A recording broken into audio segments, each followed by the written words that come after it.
said, stick by me, you'll be your guiding hand. But don't ask me what I think of you, I might not give the answer that you want me to. Howdy, I'm Joe, and this is my show, Joe's Rides. In these videos, myself and my glamorous assistant Caden will show you what we get up to at my workshops in town, repairing mostly Land Rovers, along with a few classic cars, American cars, hot rods, all sorts. We'll also do some videos from my workshops here at home, where you can see some of my projects, bikes, more cars, American cars, hot rods, odds and sods, you name it. So, if you like petrol, oil, beer, grime, dirt, then tune in. If you're a bit woke, left wing, believe in climate change, or you're a vegan, then fuck off! Okay, well, this morning we have the delights of not one of my favourite jobs, and that is a blowing exhaust manifold on a td5 Land Rover engine. What seems to happen is the manifolds tend to warp, and when they warp, they then pull on the studs which hold the manifold to the head, and then either loosen the nuts off, and the nuts effectively undo themselves and disappear, or if you're more unlucky, it will break the studs. This one appears to have done both. So we've been digging away at this. Perhaps we should have started this video at the very beginning so you can see what you can have to take off. But you've obviously got the engine cover. We normally take the top radiator hose off out of the way, the inlet trunking and the airflow meter, and then you'll have a battle with this turbo heat shield. It's held on to the back of the turbo with this right angled bracket and a bolt which screws into the back of the turbo housing, which you'll find very difficult to get at, and more than likely the bolt will be seized, as it was in this case. The rivets that hold this turbo heat shield to this bracket were all pretty loose anyway, so we've gone ahead and just knocked those rivet heads off with a chisel, and then we'll re-rivet this and put a new bolt in it when we stick it back on. So this will probably be your first fight, will be the turbo heat shield. I don't know if you can come in here, Caden, but you'll now see, let's just change the beam on the torch, you'll now see all this soot around the back of the engine, so it's obviously blowing quite badly out the back of here, out the back of the manifold. So as suspected, we've got a nut missing on the top rearmost flange, and it would appear that both the bottom studs on the rearmost flanges they're both broken as well. It's difficult to see the rest of them, but I wouldn't be surprised if we have another one. So the next thing to do is we'll have to heat up these nuts here and try and pull the turbo assembly away from the exhaust manifold, and then we'll try and attack the rest of the remaining nuts which are holding the manifold to the head, which then leaves obviously a battle trying to get the broken studs, which would have broken flush in the head, out of the cylinder head. So you join us back when we'll be swearing again in a short period of time. Okay, this model's fitted with air conditioning, and it's going to make life a lot easier if we take the air conditioning pump off. Looking at the overall condition of the vehicle, I didn't think the air conditioning system would be holding any gas, so we just very gently loosened off one of the pipes which carry the gas from the compressor to see if there was a little hiss, of which there wasn't. So there's no gas in there, which is exactly what I thought would be the case. So we're going to tuck these two pipes from the compressor out of the way, and we've undone the four bolts, we've cracked off the four bolts which hold the compressor down to its pedestal. We've taken the auxiliary drive belt off. So yeah, we'll just pull these four bolts out now, and now we can fully remove the air conditioning compressor. We'll take the multi-plug off for the magnetic clutch, and then we can take that right off out of the way, and that'll help us get to some of the manifold bolts, which are not too easy to get at, and secondly, we're going to have a little bit of a battle with the two bolts which carry the gas to the EGR unit as well. So that just makes life easier. So yeah, if you're doing this and you've got air con, which most of these Discoveries have, it's a good idea to pull this pump up out of the way. But if you have gas, you're either going to have your vehicle re-gassed afterwards, or you can just undo the four bolts on the pump, leave the pipes, the compressor pipes on, and then just flop it over to one side out of the way. Either way, good move to get that off and out of the way. Alrighty. Okay, so our plan is to loosen the turbo off and push it back. So these two top bolts on the turbo housing to manifold, they cracked off fairly easily, and typically the bottom one underneath here didn't. It wanted to round off, so we've used oxyacetylene to heat that up red, and that one is now free. So we'll undo those three. Then we're going to undo this pipe, which is the oil delivery pipe to the top of the turbo. Screws in the top of the turbo housing there with a banjo bolt. We're going to undo that bolt there, and then this turbo itself should then come back away from the exhaust manifold. We can tie it back with a bit of string or a bungee, which will leave us more access to get the manifold itself. Rather than tackle these two bolts here, Allen cap-headed bolts for the EGR, I think what we'll do is we'll undo them here on the EGR cooler itself. Looks like they're much more likely to undo. And then the battle will commence with actually undoing the manifold head bolts themselves. So yeah, now we've got these three slackened off, we'll take the oil delivery pipe off and try and pull the turbo out of the way a bit. Okay, so part one of the battle, the manifold is off.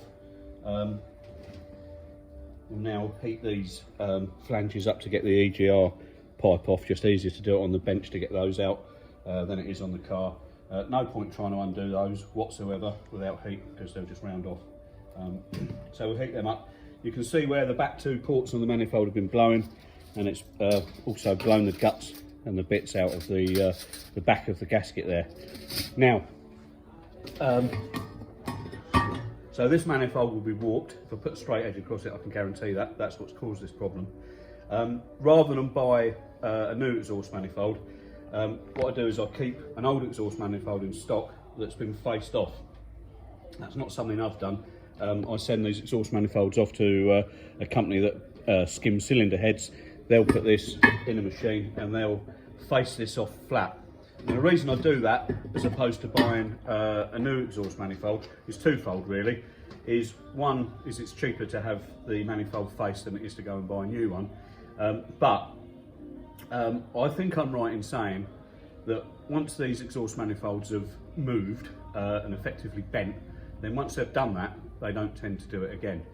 I've had an awful lot of bad luck by putting brand new exhaust manifolds on and having exactly the same thing happen. I even had one that I put on and it bent within a week. So I think once they're bent, they're bent. Have your old exhaust manifold machined, put it back on, and the chances are that's the last time you'll do this job. So that's what I do. I keep one on the shelf. Once we're finished with this one, which is bent, I'll have that one machined flat, put that on the shelf, and that'll be ready for the next car that comes in.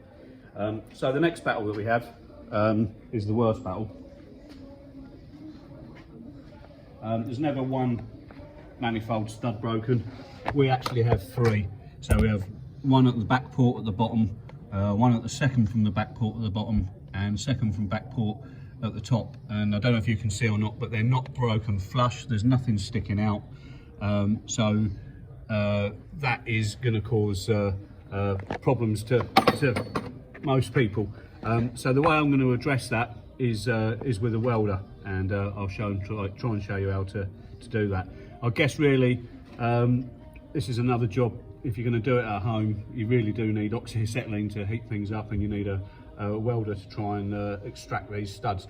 There are other ways. You could drill into these studs, obviously. Use things like easy outs. I'm not a fan of those. 100 different ways out there of getting broken studs out. But just bear in mind, if you cock it up, then the next thing you'll be doing is taking the cylinder head off. So all of a sudden the job will escalate massively. I use a welder, and in a minute I'll show you how I deal with them. So just before we drag the welder out, the next thing I'm going to do is get a wire brush on the end of a drill, and do two things with that. Is one, clean the face of the head where our manifold gasket, new manifold gasket is in the seat. The other thing I want to do is push this wire brush attachment deep into the hole where the broken stud is and try and clean the ends of the broken studs, so the welder has a good chance of getting the wire to stick to those broken studs. So next thing we'll do is having a clean up. Okay, so what I've done, if you can see, is I've got the MIG welder and put it down the hole where the broken stud is, and managed to get a bit of a tip of weld on the end of the stud. Now it remains to be seen at this point how well that is attached to that broken stud. You haven't got to be too worried about the weld sticking to the aluminium head. It just generally doesn't really. So you can get on and do that. Now the next thing I'm going to do, and this will see whether we've got good contact onto the top of the broken stud, is the next thing I'm going to do is I'm going to weld a washer onto that tip that I've welded onto the broken stud, and then from there I'm going to weld a nut onto the washer, and then we'll have a go at undoing the whole lot together.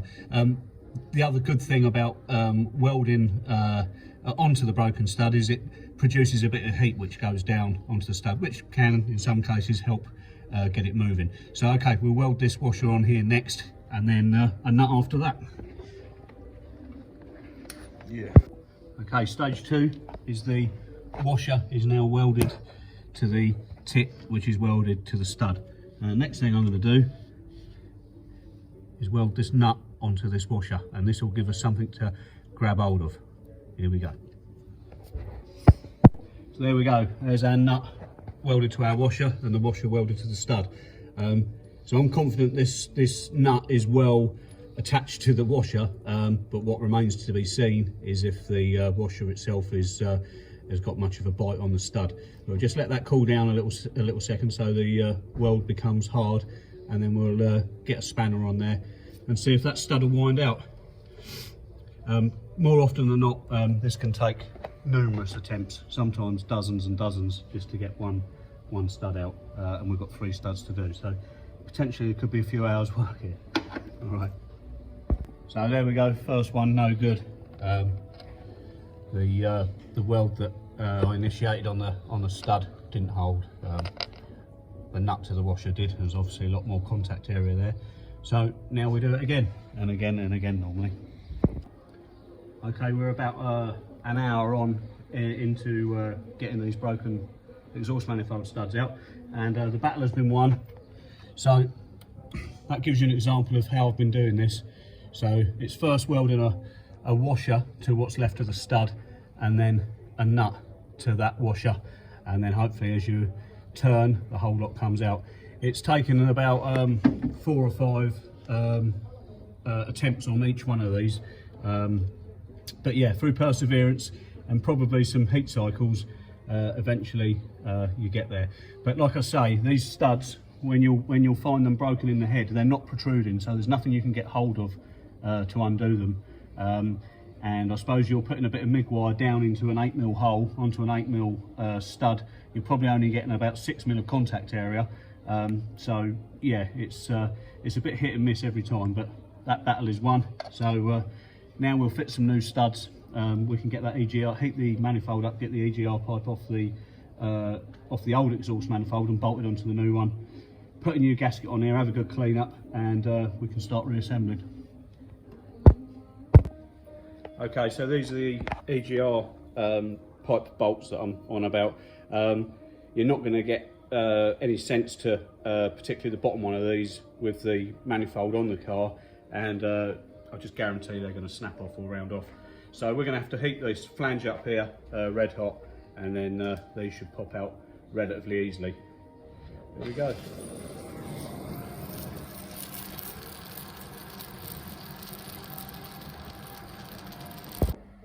Okay, so the other little battle we had, which we have mentioned, is the heat shield for the turbo, which is a completely shit design.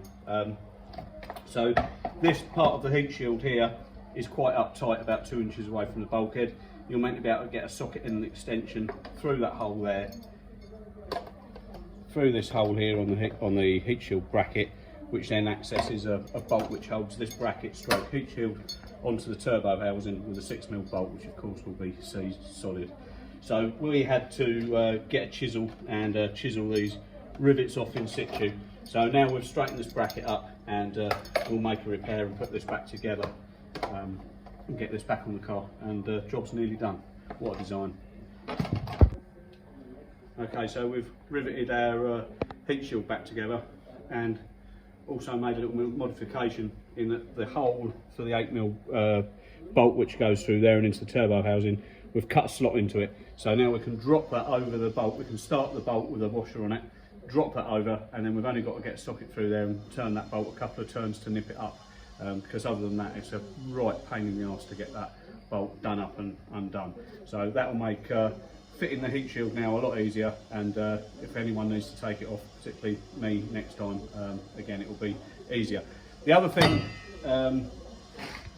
about the exhaust manifold itself, which I didn't mention, is this is the old one that's been taken off. Another thing I do with these exhaust manifolds to try and prevent warping in the future is to cut these ribs here, and the idea is if I cut these, if this manifold wants to move through heat cycles rather than the whole manifold moving, I'm hoping that the fact that these ribs are cut away will allow it to move and not actually bend. So that's what we'll do. So this one, we'll cut the ribs, we'll take it off, get it faced, and this will be ready for the next car we have in with the same problem.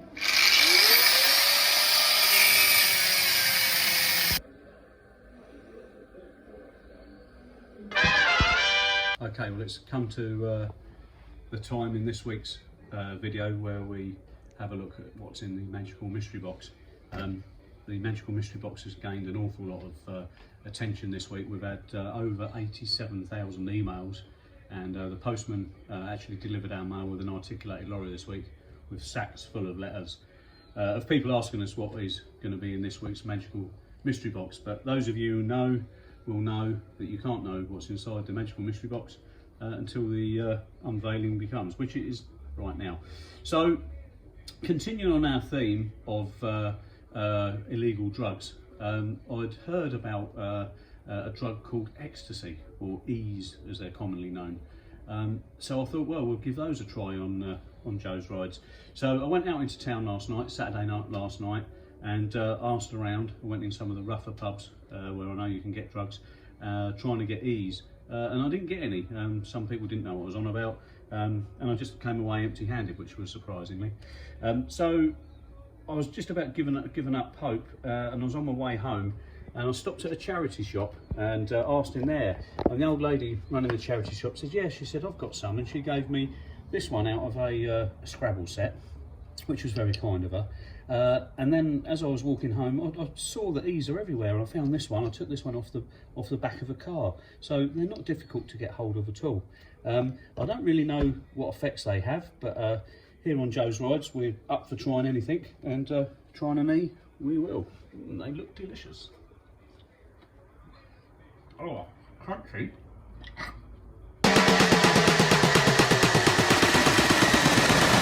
You know I said just.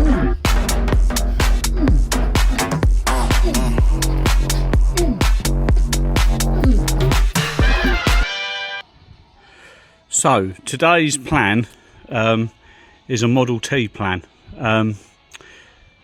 Now Caden was meant to be with me today. It's Saturday, but unfortunately he messaged me to say that he's ill.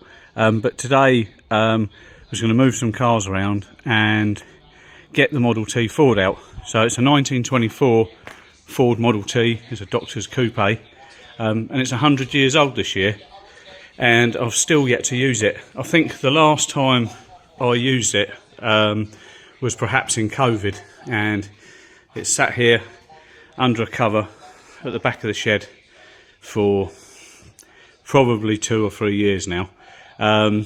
So yeah, it's 100 years old. It's its centenary. I've been having fun playing around with the other cars, but the fact that it is 100 years old, I think it's the right thing to get it uncovered, put some fresh fuel in it, drain all the fuel out, put some fresh fuel in it. The batteries are on a trickle charger, but God, they were 3 years old 3 years ago, so I'd imagine I need to change those. So I've got a couple of 6-volt batteries with me. It's a 6-volt car. They only have one battery, but I've linked up 2 on it. So 2 6-volt batteries, and see if we can get it going. Yes, unfortunate Caden's not here to do some of the filming, but I'll do some in between things. So first things first was get these other cars fired up. This is the Transit with a 500 cubic inch V8 mid-mounted, and the F100. We'll do videos on those another time, but today get these out of the way, see if we can get these started, and more importantly, see if we can get the Model T started and show it the light of day, which it hasn't seen for some years now. Okay. So fortunately the Transit started up no problems. It was a bit fluffy and reluctant to begin with, but again, that hasn't been used since last year. It hasn't turned a wheel since last year, so the fuel was stale in there. But I've brought some fresh fuel for the Model T, so I tipped a gallon of fresh fuel in the Transit, and that's been sitting there slowly clearing its throat and idling nicely. So I've just turned that off, and so now we have room to get to Lizzie, and there she is. Yeah, probably first light of day she's seen for a few years now, as I've said. So I'm going to crawl underneath. Conveniently, Henry Ford, unlike all modern cars, put a drain tap on the fuel tank. I'm sure I've undone that in the past a few times, so I'd like to think that's not seized. Can't remember what tools I need. I think it is just a tap that you can undo with a sort of pair of pliers. So I'll jump under there, drain the fuel out, because I don't think there's any point doing anything until we've got fresh fuel in it, and then we'll measure the battery voltage and see if we've got anything going on there. But fuel first, so here we go. Alright, well, I just got underneath and started draining the tank, and what came out was surprisingly clean, surprisingly clear, and sort of smelt alright. So I think what I'm going to do is, I've just had a look in here, but the tank is under the seat on a Model T, and I just had a nose in here, and there's only a splosh left in the bottom of the tank. So I'm going to leave that in there and just put some fresh fuel on top. Like I say, the stuff in it doesn't actually smell bad at all. However, as suspected, I've turned the key on and I can't hear any trembler coils, and there's nothing. The starter is unresponsive, so I think we have 0 voltage in the batteries, which is hardly surprising, as they are very old now and the car hasn't been used for some time. So next thing I think I'm going to do is pull it out with my Land Rover, because it's tight here in the corner, and we can get around it a little bit better. So the Model T video, I'm aware, is very misjointed, to say the least. So I was in the barn, wanted to do a video of getting it going after being laid up for a period of years, which I was doing, trying to do on my own, and then a friend turned up who was very interested in what I was doing, and that was the end of the filming, really. So then fast forward to it's all up and running, and we're driving it around, and it promptly broke down, and it broke down, and it broke down, and it broke down, and it drove me royally mad for about a week. So I was coming home from work that particular week. It was absolutely red hot, coming home tired, knackered, sweaty, thinking I've got to get back on this Model T, get it running, and pretty much every night I had an hour on it, and pretty much every night it beat me. So the problem I had was twofold. It did have a fuel related problem, which was very quickly and easily resolved, but it had, and its main problem was an ignition problem, which refused to go away. So one of the first things I did when I realised it had this ignition problem was I took the trembler coils out, of which there are 4. So anyone who thinks that coil packs on modern cars are a new thing, they're not at all. Henry Ford was putting individual coil packs on cars, one for each cylinder, back in 1907, 1908. So it's all old technology. Yeah, I've got an ignition problem, so I thought, well, I'll get the coils checked. So that leads me in the next part of this video to go over to see a friend of mine by the name of Neil Tuckett. Neil Tuckett is the man to go to in the world of Model T Fords. He sells Model T Fords, he repairs Model T Fords, he sells the parts for them, and he's also a wealth of knowledge on them. I think there's another guy or two that do specialise in them, but Neil is the man for me, because mainly he's just up the road, not far from me to go. So we took the coils over to see Neil, and for Neil to test them. He's got a test rig for them, so much better way of testing them than me trying to prat around. yeah, and that's the next part of the video, and some of that is just looking around at some of the cars, and his workshop is just a nice place to be over there. So we came back from there. We did have one dicky coil, which you'll see in that part of the video, which Neil rectified, adjusted out, and we tried the car, and it broke down again, and again, and again, and again. During this process of trying to sort out this ignition problem, I had flipped off the retaining clip for the timer and cleaned some oil residue out of there. So the timer runs on the end of the camshaft, and it's not uncommon for the seal in the end of the camshaft to leak and fill the timer up with oil, which in itself doesn't really cause a problem, but it's best not in there. So I had dropped the timer cap off of the end of the camshaft, had a look in, oblique that was with all the wires attached, so I didn't take it off and look at it properly, cleaned it out a couple of times and tried it up the road, and it broke down. What it tended to do was run nicely from here up to the next village and then break down in the next village, and then we'd try and head and turn around, head back here with it misfiring and popping and banging and a queue of traffic behind us in the stifling heat, cross, sweating. So that was part of the course for most evenings the other week. It wasn't until I physically took this timer cap off properly and had a look at it, not this timer cap, but the timer cap that was on the car, that I realised what I'm fairly sure was the problem. And what had been happening is, over a period of time, this arm, which is, I suppose, is a little bit like a rotor arm in a way, has a carbon brush in the end of it, runs off the end of the camshaft, had been going around and round and round lots of times, and it had worn some of these brass contacts, and along with the oil made a little bit of a paste, a brass-based paste between each of these contacts, and I'm fairly sure that was causing some tracking. So, having realised that was the problem, I went back over to see Neil Tuckett to get another replacement timer cap. He found me this cap. Now, this cap is an old original day timer cap, and in his opinion much better than the cheap and cheerful ones, reproduction ones that you buy today. I won't go into it now, but even this isn't the original type of timer that they had. They actually had a roller type of timer. But anyway, this was a good modification.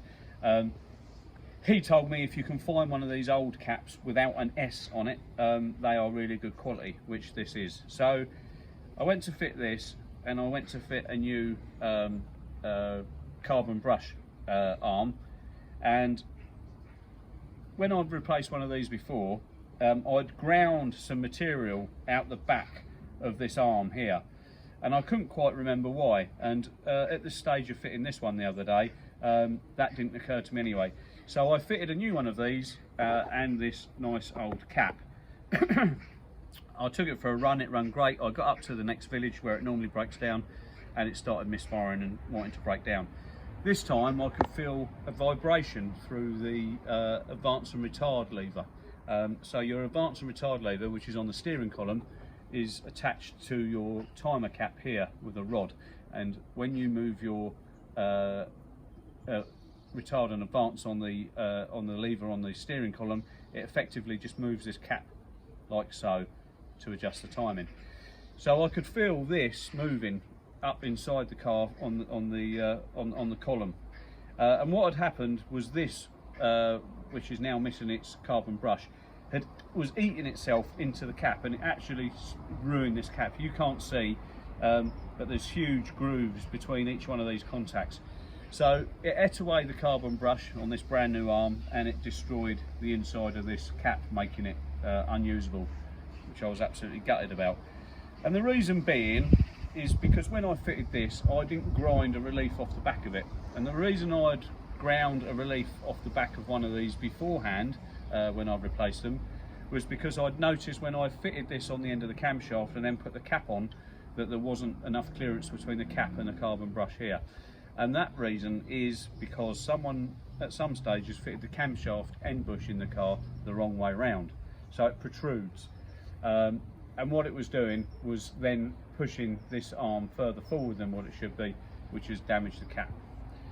So then I remembered, in the back of the car, in a box of spares, I actually had another one of these caps, a new one, and a new one of these.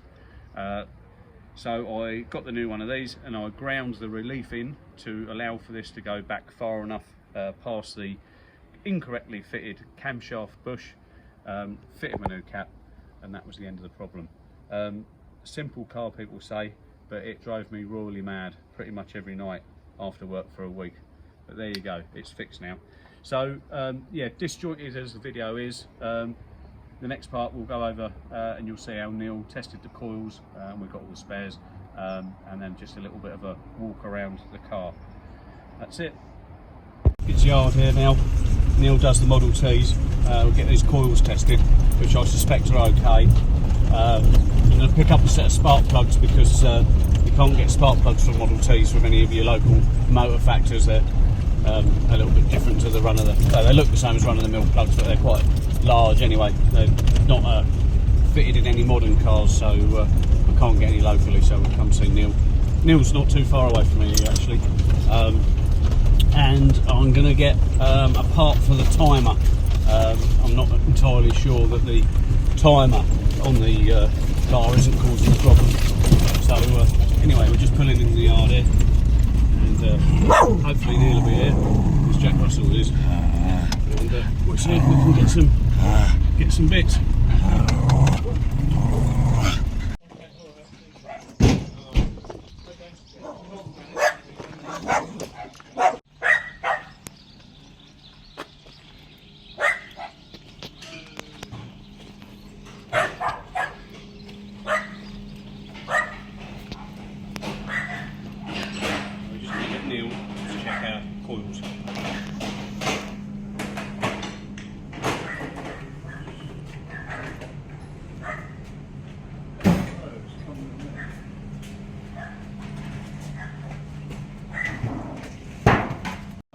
Leaning towards perhaps the timer problem.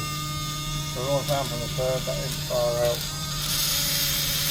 I'm happy with that. Something a 1/4 inch. That's a good one. That's weak. You can adjust that one in a minute. Not a wasted exercise then. He's okay. Happy with him.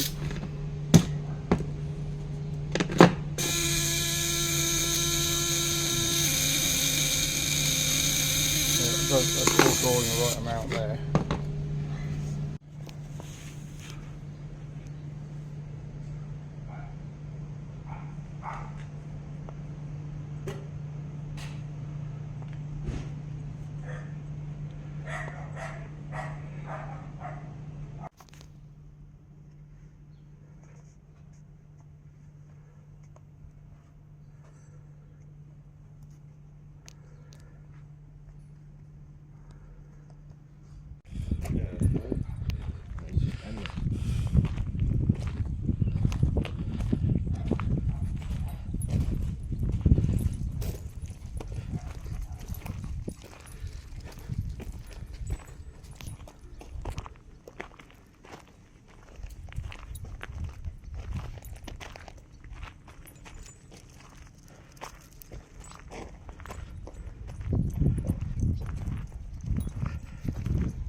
Like we said, Mr. Tuckett, Neil Tuckett, has got quite a few Model Ts.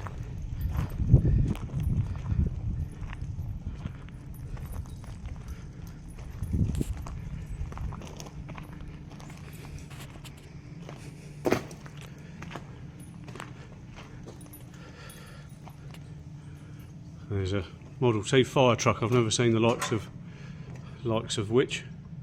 Shame it's all covered up.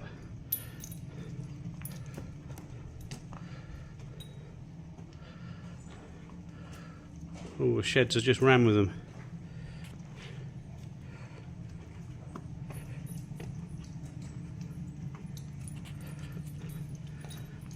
Where you been, Sprocket?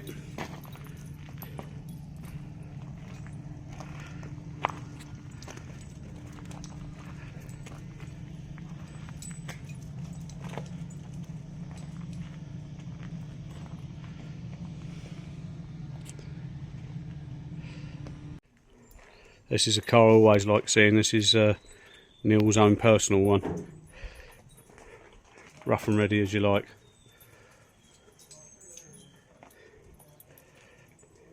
I don't know how many miles he's done in it, he'll probably tell me, but a lot.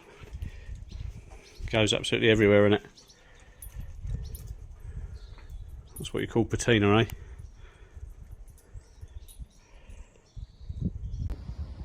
So, as I've mentioned, I'm quite aware that the video for the Model T Ford is very disjointed, to say the least. That's because the Model T Ford gave me a lot of grief. She didn't want to come out the barn. She was quite happy in there asleep. Clayton's been away on holiday, so I was a bit limited to what I could do filming wise.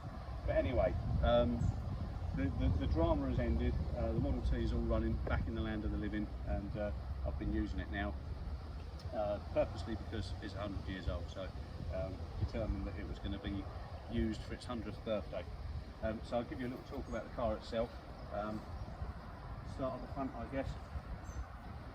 So we've got a starting handle there, although this car is fitted with electric start as well. I'm not sure entirely what year Ford's fitted the electric start onto the Model T Fords, but I'm fortunate that this one's got it, because it's a job to get going with electric start, let alone hand crank. God knows what it would have been like on a horrible winter's morning, coming out trying to get one of these going with a hand crank. Get your wife to hospital because she's pregnant or something, about to have birth, rushing around, can't imagine. Very simple four-cylinder flathead engine, side drive carb, very simple carburettor, which is operated by a linkage for a hand throttle, which is on the steering column. This is just a fuel tap that I fitted because we've got a gravity fed fuel system. So left to its own devices, if it's left over winter, potentially it could evaporate all the fuel out of the tank, so I'll put a tap on there. The main jet is adjustable from inside the car. This rod doubles up as a choke lever and mixture adjustment. The car is 6 volt. They were originally 6 volt. This is the generator, 6 volt generator. That's the voltage regulator, if you like, on top. And driven off the end of the camshaft here is the ignition timer. And it was the ignition timer which, to be fair, has given me grief in the past, and I didn't realise it, but it was what was giving me grief trying to get this car running this year, but we can come back to that. So yeah, oh, and sorry, these are we already spoke about the coils, so it has 4 individual coils which are inside the car in what I call the coil box, and these are the HT leads going down to each individual spark plug from those said coils. Not much to see underneath the other side. We'll take a peek.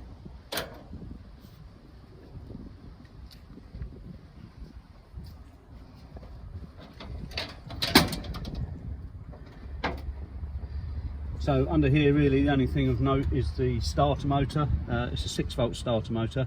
A lot of people do convert these cars to 12 volt. There's not a lot to do to convert the car to 12 volt. You change the bulbs, because obviously the bulbs in the original bulbs are 6 volt. And the starter motor itself will happily run with 12 volts and turn the engine over a lot faster. And then you can go down the road of getting a 12 volt generator, or some people just literally have a 12 volt battery and run the ignition from that without it being charged. You'd probably run a Model T on 12 volts without charging the battery for 2 or 3 days. So obviously people are not going up and down the motorway all day every day in them, so just fitting a 12 volt battery and charging it occasionally, you can get away with just running a Model T like that. The other thing people do with the ignition as well is that timer that I mentioned. There are conversions for a Bosch distributor, for instance, but this car is so original, I want to keep it that way, so that's how it's going to stay. It certainly is in my ownership anyway. So we've stuck with the 6 volts, we're stuck with the antiquated ignition. Probably shot myself in the foot in a few ways, because it takes me so much time to sort of get it out the barn and get it running with all this old stuff, but I'm determined it's going to stay that way for now. This is a motor meter. There's a very thin glass tube up the middle of there, and you'll see the mercury rise when the engine gets hotter in the form of a red line. So that gives you an idea of how hot the engine's running. You can see that through the windscreen as you run along. So we've got no brakes on the front wheels at all, and the brakes on the rear wheels, there are drum brakes on the rear, but they are purely for the handbrake. There are no brakes to speak of to brake with the wheels. So inside, this is where the myths are and the tricky bit of Model Ts, I guess, and the driving controls. So just talk very quickly about the driving controls. So have an ignition key in the middle, fairly conventional ignition key. Turning the key to the left, the ignition runs on the 6-volt battery system. Turning the key to the right, the ignition will run off a generator which is part of the flywheel. I tend to use the 6-volt battery side of it. Up here on the steering column, this is the horn. Up here is the ignition advance and retard, which when the car is started, this ignition should be retarded as it is at the moment. And on the other side is the throttle, so it's got a hand throttle, and again for starting we just bring that down around halfway. I guess all these cars start differently. This one just doesn't start. Over on the far side of the dash is the choke, which I mentioned, and also if you twist the choke, you can adjust the mixture of the main jet on the carburettor. This is the handbrake. When you have started the car, we leave the ignition retarded to start it, and then once the engine is fired and caught, then we slowly advance the ignition and the engine starts to run smoothly. Once it's started and let it warm through for a minute or two, then we move the handbrake forward into this middle position, and the left-hand pedal is our low speed. So you push down on that left-hand pedal to engage the low speed, and the car will take off. And then you can dictate how fast the car is going with the hand throttle on the right-hand side. When you've reached the maximum speed that you want to be in the low gear, then you move the handbrake forward, and you'll see that the pedal moves with the handbrake. The low speed pedal moves with the handbrake, and when the handbrake is all the way forward, then the car is in its high gear, and again you just control the speed of the car with the throttle. Handbrake back in the middle position is neutral, and handbrake all the way back is the handbrake on. The middle pedal engages reverse, so push down on the middle pedal and the car will gradually start to move backwards. And then the right hand pedal effectively is your brake, but as I said, there's no brakes on the wheels. That brake is using a brake band inside the transmission. So yeah, it takes some getting used to, that's for sure.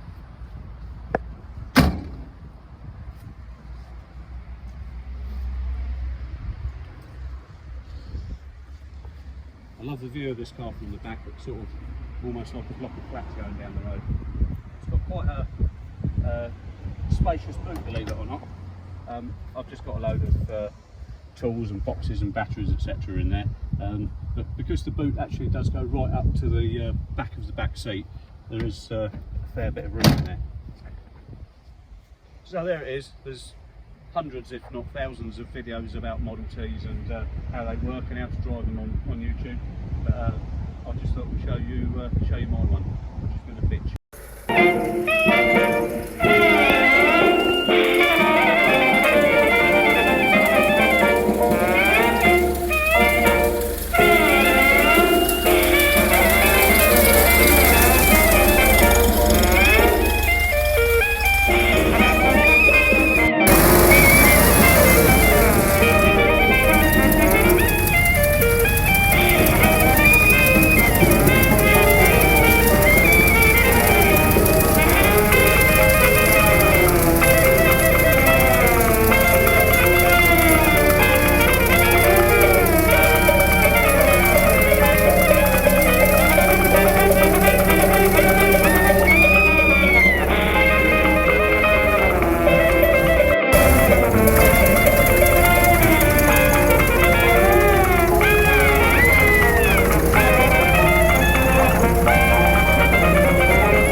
chap. Remember, like and subscribe.